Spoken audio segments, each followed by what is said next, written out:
Hello students, welcome back to my channel चलो India science पढ़े। आज का हमारा टॉपिक है इलेक्ट्रिक पोटेंशियल। तो चलो समझते हैं। मान लो ये आपके पास में एक चार्ज है Q और ये इसके आसपास का रीजन क्या है, इलेक्ट्रिक फील्ड। मान लो आपके पास में एक चार्ज है Q जो रखा हुआ है इन्फिनिटी पर और मुझे इस चार्ज Q को इस पॉइंट P पर लेकर आना है, यानी इस वाले चार्ज के इलेक्ट्रिक फील्ड में लेकर के आना है।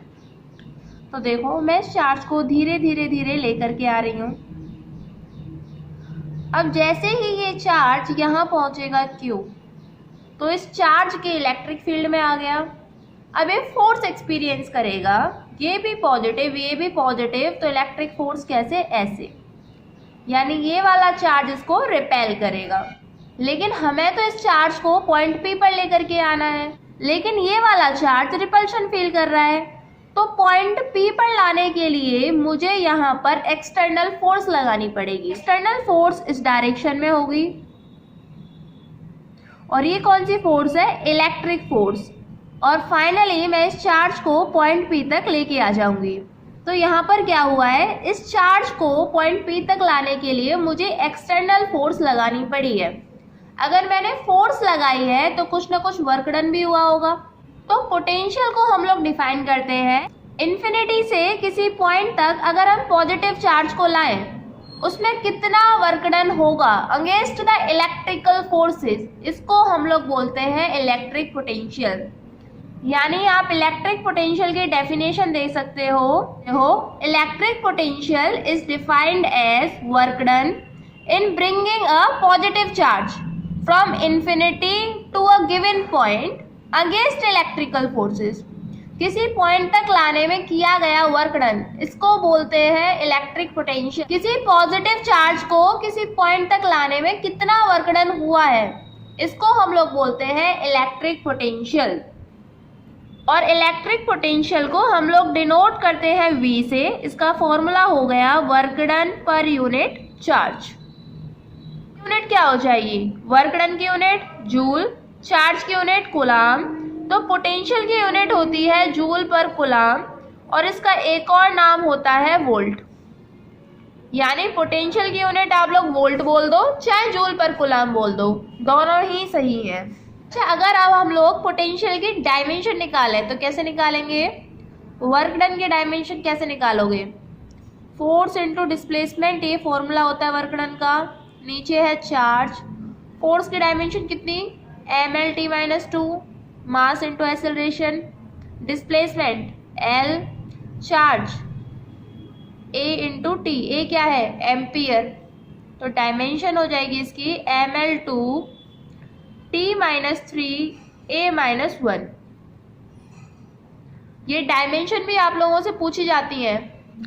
इसके अलावा पोटेंशियल होती है स्केलर क्वांटिटी, यानी पोटेंशियल में आपको डायरेक्शन का कोई झंझट नहीं है।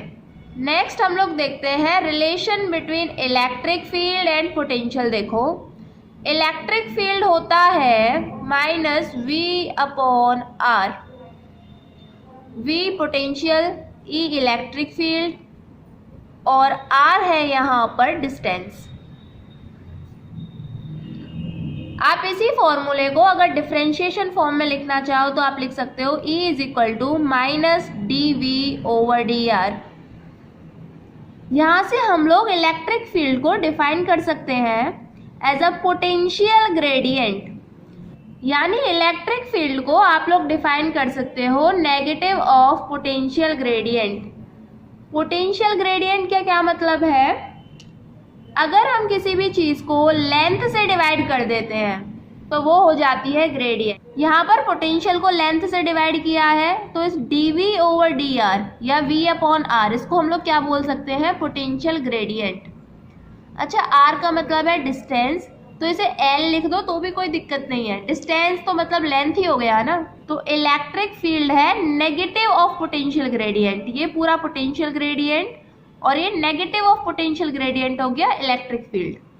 यहाँ से हमें एक और चीज समझ में आती है कि electric field is negative of potential gradient. इसका मतलब है कि जिस डायरेक्शन में इलेक्ट्रिक फील्ड होगा उस डायरेक्शन में हमेशा पोटेंशियल कम होगा। तो हम लिख सकते हैं electric potential always decreases in direction of electric field.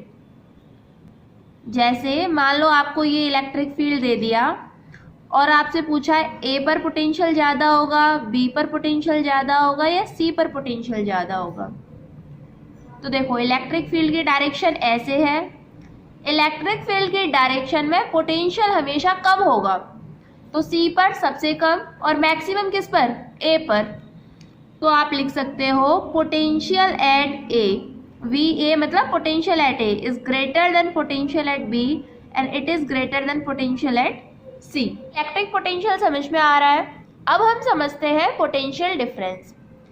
वास्तव में पोटेंशियल जैसी कोई क्वांटिटी नहीं होती है, पोटेंशियल डिफरेंस ही रियल में होता है, यानी इलेक्ट्रिक पोटेंशियल में कितना अंतर है। तो समझो पोटेंशियल डिफरेंस आखिर होता क्या है। डिफरेंस का मतलब क्या होता है, अंतर, और पोटेंशियल का डिफरेंस यानी दो पॉइंट के बीच में इलेक्ट्रिक पोटेंशियल में डिफरेंस कितना है, कितना अंतर है, इसको हम लोग बोलते हैं पोटेंशियल डिफरेंस। यानी मान लो पोटेंशियल ए पॉइंट पर है वी ए, यानी पोटेंशियल एट ए, बी पर मैं मान लेती हूँ V B, potential at B. तो इन दोनों में डिफरेंस कितना है, V A minus V B, ये हो जाएगा potential difference between A and B. तो हम पोटेंशियल डिफरेंस को डिफाइन कर सकते हैं, the difference between the electric potential of two points, और वर्क डन के टर्म्स में हम बता सकते हैं पॉइंट ए से लेकर के पॉइंट बी तक किसी पॉजिटिव चार्ज को लाने में जितना वर्क डन होगा वही होता है पोटेंशियल डिफरेंस। तो आप पोटेंशियल डिफरेंस की डेफिनेशन लिख सकते हो, the work done in moving a positive charge from one point to another is defined as potential difference. तो देखो इसको लिखेंगे कैसे। पोटेंशियल डिफरेंस मुझे लिखना है ए से बी का, वी ए बी मतलब potential difference of A minus potential difference of V is equal to work done A B upon Q. तो इसका जनरल फॉर्मूला हो गया potential equal to work done upon charge. अब मान लो आप लोगों से ए से बी तक जाने में वर्क डन पूछे, यानी क्या पूछना चाह रहा है, work done from A to B. तो आप यहाँ से फॉर्मूला बता सकते हो, work done is equal to Q into V. तो आप लिखोगे Q इंटू वी, और ये पोटेंशियल डिफरेंस किस किस का, A और B के बीच का। तो देखो इसको लिखते कैसे हैं, वर्क डन A से B पूछ रहा है इक्वल टू Q, पोटेंशियल लिखेंगे VB माइनस VA। ये ध्यान रखना, अगर A से B वर्क डन पूछ रहा है तो पोटेंशियल हम लोग B माइनस A लिखेंगे। ये हमेशा उल्टा लिखा जाता है, वरना साइन गड़बड़ हो जाएगा और आंसर गलत हो जाएगा। और अगर ऐसे ही वर्क डन पूछता बी से ए तो आप लोग लिखते क्यू इंटू वी ए, पहले आएगा माइनस वी वी। इसके अलावा ये जो वर्क डन हम लोग निकालते हैं, ये वर्क डन आ रहा है बाय एक्सटर्नल फोर्सेस। जो एक्सटर्नल फोर्स हमने लगाई उसकी वजह से जो वर्क डन हुआ, ये वो वर्क डन है। अगर वो पूछे कि work done by the electric field कितना है, तो आपको सेम ऐसे ही निकालना है, बस साइन अपोजिट कर देना है, तो आप लोग आंसर निकाल दोगे। आंसर अगर पॉजिटिव आ रहा है तो आपको उसका साइन चेंज कर देना है, नेगेटिव कर देना है। ये अभी हम लोग क्वेश्चन करेंगे, आप लोगों को अच्छे से क्लियर हो जाएगा। अभी फिलहाल इतना याद रखो कि वर्क डन के केस में आपको ये पोटेंशियल उल्टा लिखना होता है। तो चलो नेक्स्ट अब हम लोग समझते हैं किसी पॉइंट चार्ज की वजह से इलेक्ट्रिक पोटेंशियल कितना होता है। मान लेते हैं ये चार्ज है, ये पॉइंट P, आपको इस पर निकालना है इलेक्ट्रिक पोटेंशियल। मैं डिस्टेंस मान लेती हूँ R है। तो देखो आप लोगों को पता है E is equal to minus D V over D R, यानी electric field is negative of potential gradient. यहाँ से आप क्या लिख सकते हो, D V is equal to minus E D R, ऐसे लिख सकते हैं। अच्छा, इस पॉइंट चार्ज की वजह से पॉइंट P पर इलेक्ट्रिक फील्ड कितना होगा, इलेक्ट्रिक फील्ड कितना होता है, K Q over R square, where K is 1/4 pi epsilon nought. तो आप इलेक्ट्रिक फील्ड की वैल्यू रखो K Q over R square D R equal to D V. क्या करना चाहिए अब हमें? इंटीग्रेटिंग बोथ साइड इंटीग्रेट करते हैं। D V is equal to minus K Q upon R square D R. D V का integration कितना? v। और अगर इसे इंटीग्रेट करेंगे तो k कांस्टेंट है बाहर आ जाएगा, q कांस्टेंट है बाहर आ जाएगा, कौन बचा? 1 upon R square D R. और इसको इंटीग्रेट किया तो v is equal to minus K Q 1 upon R square. इसका इंटीग्रेशन कितना होगा? ऊपर जाएगा तो ये क्या हो जाएगा? r minus 2 D R plus 1 करेंगे r माइनस 1 अपॉन माइनस 1, तो ये आ जाएगा 1 अपॉन माइनस आर। माइनस से माइनस कैंसिल, तो आपका पोटेंशियल आता है K Q upon R. Electric potential due to a point charge होता है K Q upon R, where K is 1 upon 4 pi epsilon nought. तो चलो अब हम लोग कुछ क्वेश्चन करते हैं, आपको इलेक्ट्रिक पोटेंशियल बहुत अच्छे से समझ में आ जाएगा। सबसे पहला क्वेश्चन निकालो, example number 2.1 of NCERT. Question पढ़ो। क्वेश्चन में पूछा है calculate the potential at a point P due to a charge of 4 × 10⁻⁻7 coulomb. ये चार्ज है, इससे 9 सेंटीमीटर दूर किसी पॉइंट P पर आपको पोटेंशियल कैलकुलेट करना है। कैलकुलेट कर सकते हो अब तो। कितना पोटेंशियल? के क्यू ओवर आर। के आपको पता है कितना होता है? 9 × 10⁻⁹। चार्ज आपको उसने दे रखा है, डिस्टेंस आपको दे रखा है। आपको ध्यान किस बात का रखना है? डिस्टेंस दे रखा है सेंटीमीटर में, इसको किस में चेंज कर लोगे? मीटर में। तो आपका ये आंसर आ रहा है 4 × 10⁴ वोल्ट। चाहे वोल्ट लिख दो, चाहे इसको जूल पर कूलाम लिख दो, एक ही बात है। अच्छा, इसी क्वेश्चन का बी वाला पार्ट पढ़ो। उसमें वर्क डन पूछा है और वो बोल रहा है कि वो लेके आ रहा है चार्ज 2 × 10⁻⁹ कूलम इसी पॉइंट पर, तो कितना वर्क डन होगा? आपको पता है वर्क डन होता है Q × V। चार्ज उसने बता रखा है किसको लेकर के आ रहा है, पोटेंशियल आप लोगों ने निकाल दिया, तो ये वर्क डन कैलकुलेट हो जाएगा। 4 × 10⁴ वोल्ट ये पोटेंशियल हो गया और चार्ज है 2 × 10⁻⁹, तो ये वर्क डन आ जाएगा। और आंसर किस में आएगा? जूल में।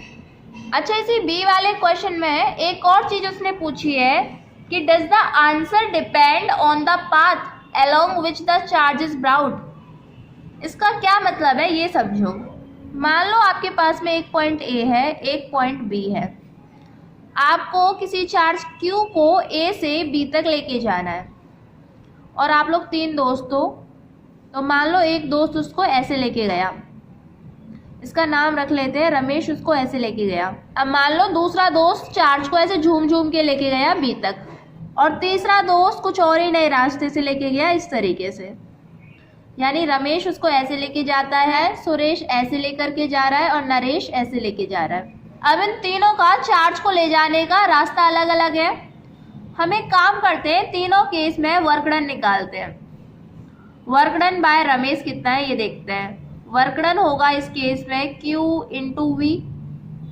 तो आप वर्क डन को कैसे लिखोगे? वर्क डन A से B तक कैलकुलेट कर रहे हैं हम लोग, चार्ज Q, और पोटेंशियल कैसे लिखोगे? VB minus VA।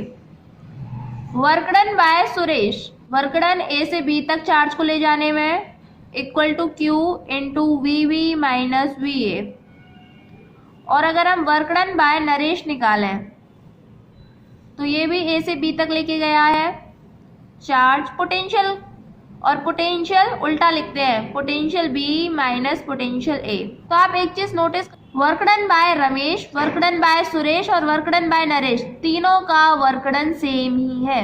यानी 2 पॉइंट्स के बीच में इलेक्ट्रिक चार्ज को ले जाने के लिए वर्क डन पाथ पर डिपेंड नहीं करता है, ये सिर्फ और सिर्फ डिपेंड करेगा इनिशियल पॉइंट कौन सा है और फाइनल पॉइंट कौन सा है।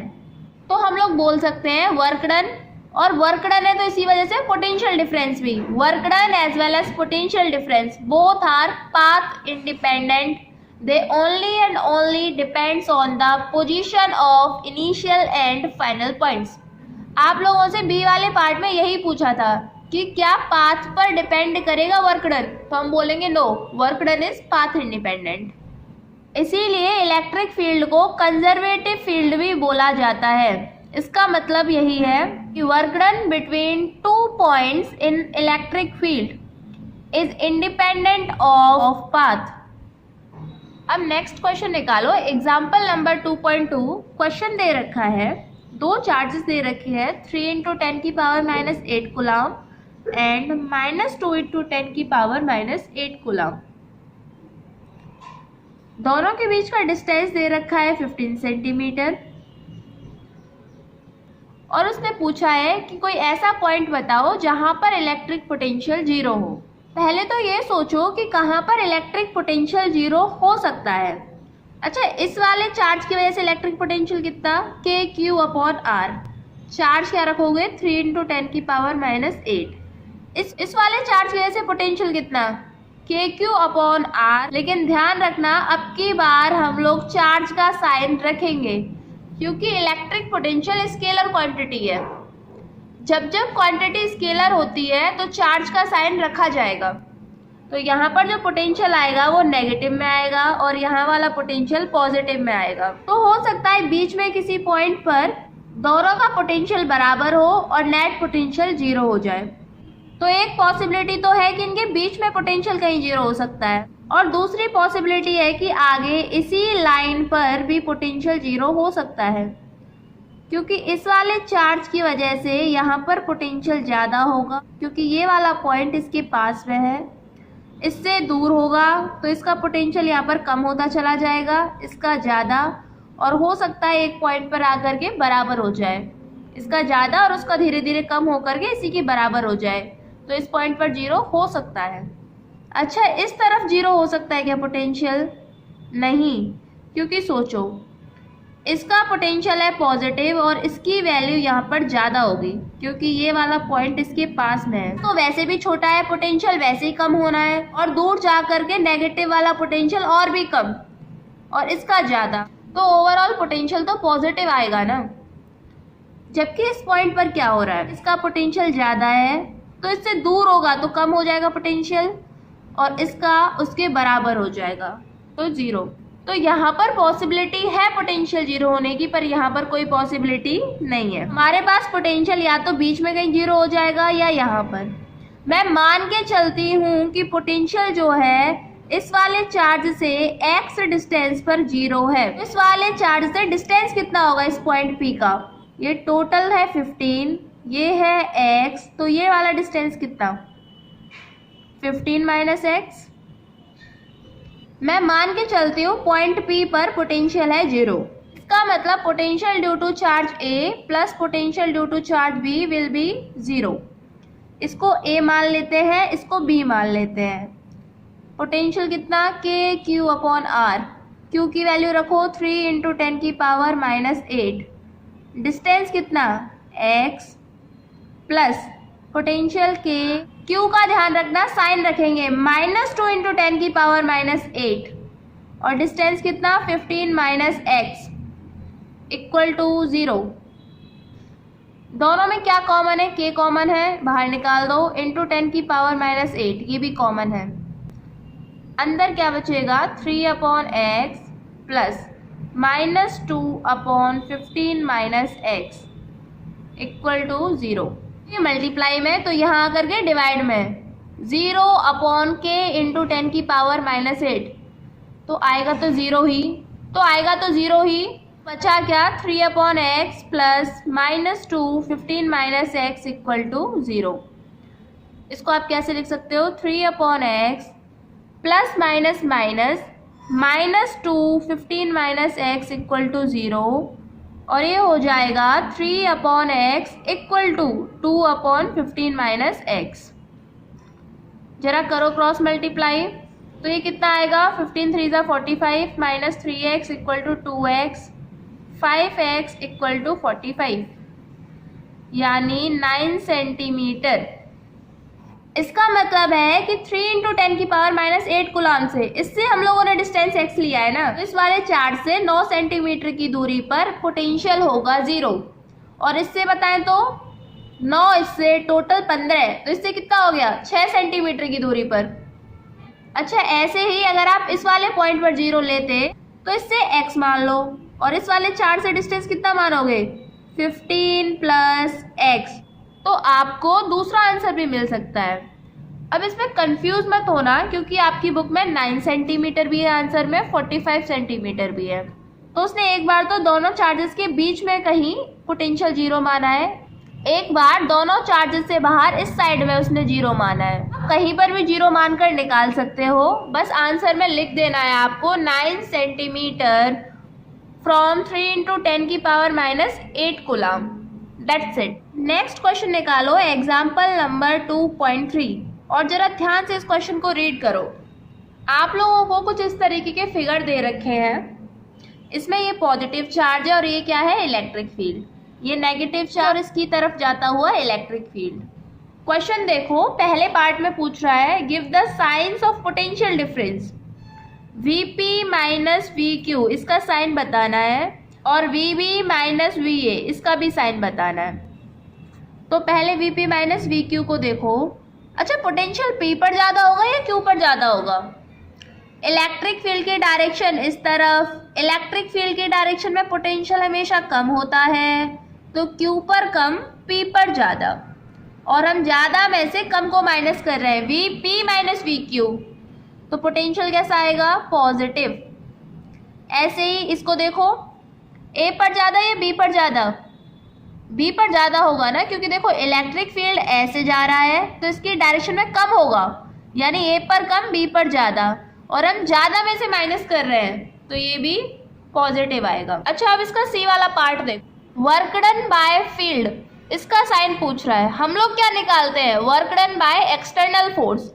तो सबसे पहले आप लोग निकालो work done from Q to P, कितना पॉजिटिव चार्ज को ला रहा है Q से P लेके आ रहा है, तो potential Vp minus VQ, Vp minus VQ कैसे पॉजिटिव, तो वर्क डन आएगा पॉजिटिव। लेकिन ये वाला वर्क डन है किसका, work done by external force. By default हम लोग work done by external force ही निकालते हैं, अगर क्वेश्चन में नहीं भी दे रखा है तो हम यही वर्क डन निकालेंगे। लेकिन जब उसने बोला है वर्क डन बाय फील्ड, तो हम लोग साइन उल्टा कर देंगे, वर्क डन आएगा इस केस में नेगेटिव, तो वर्क डन बाय फील्ड हो जाएगा नेगेटिव, बस साइन उल्टा कर देना, ये आंसर माना जाएगा। अच्छा, अब इसके डी वाले